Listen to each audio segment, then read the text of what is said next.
Hello, I am the narrator, and before this episode begins, Maddie will be talking about an army that was never alive, yet never dead.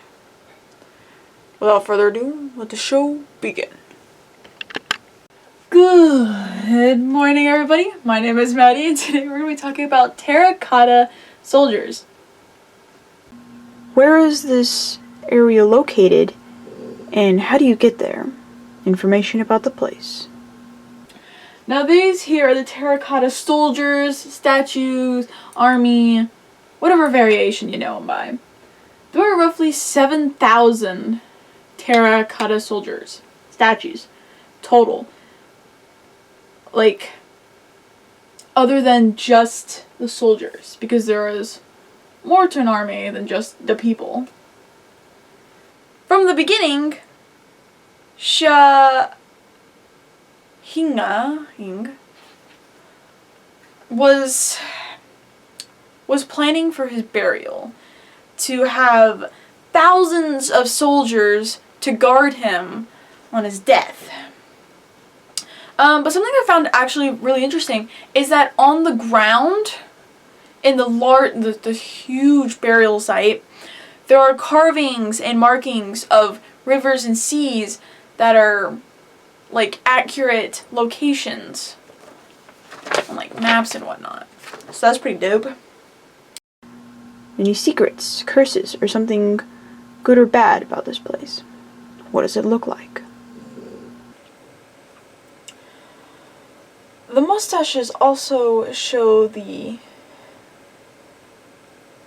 aesthetic standard of the Quinn people.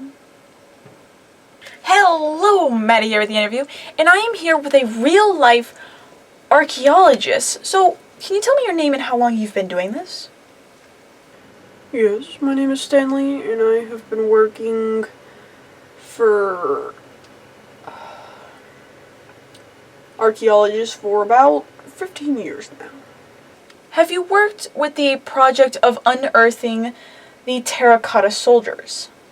Yes, I have been honored to be a part of that project. Can you tell me something fascinating about this terracotta army?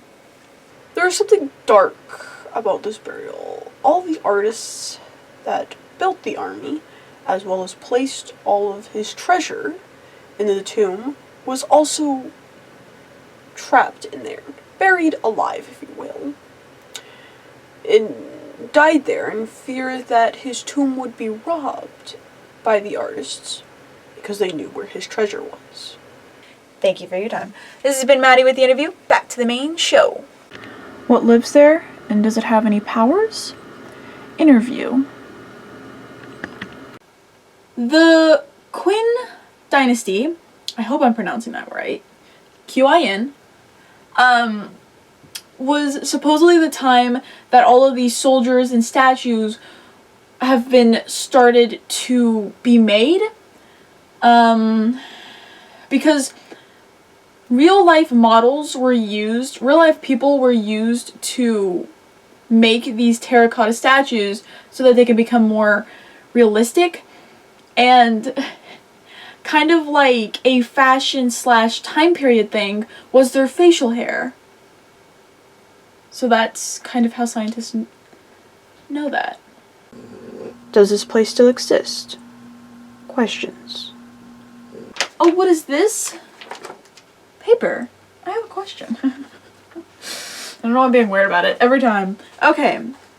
Now you may be asking yourself, yes you, in third person, why was an army of clay soldiers made in the first place?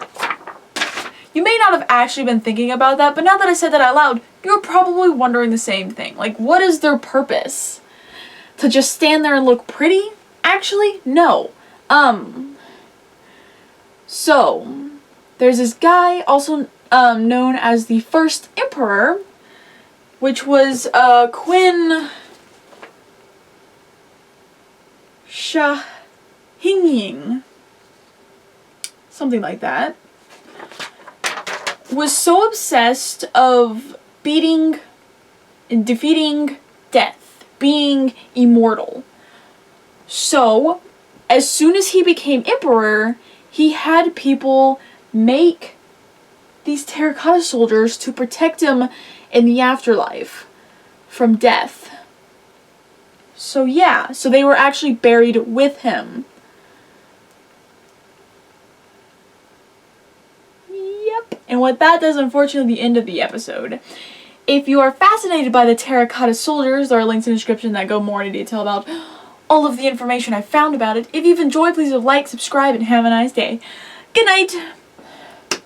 You know, I'm really tired, but I'm also feeling really wonky woo, so there should be bloopers.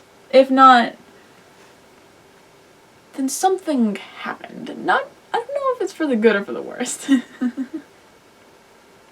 Yeah.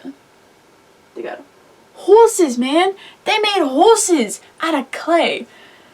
Imagine if it was like actually some torturous thing where they just they grabbed a person and then just slapped clay on them, and that was their burial. They got buried alive from clay. Anyways, that's stupid. Anyways, this is the end of the video, end of the video, end of the video. Pew pew. End of the video, end of the video. This is the end of the video. Pew pew. Pew pew. Pew pew. End of the video, end of the video, end of the video. Oh oh.